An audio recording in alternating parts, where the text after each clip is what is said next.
Meaning of hipster. Hipster. Hipster.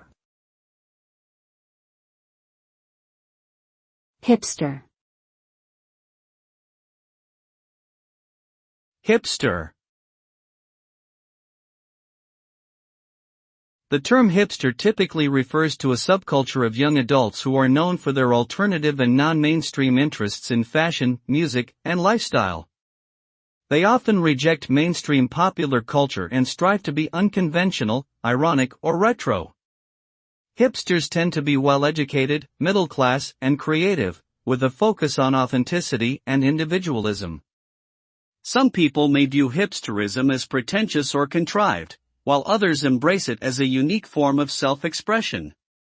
Overall, the term is somewhat subjective and can have varying meanings depending on the context and individual perspective.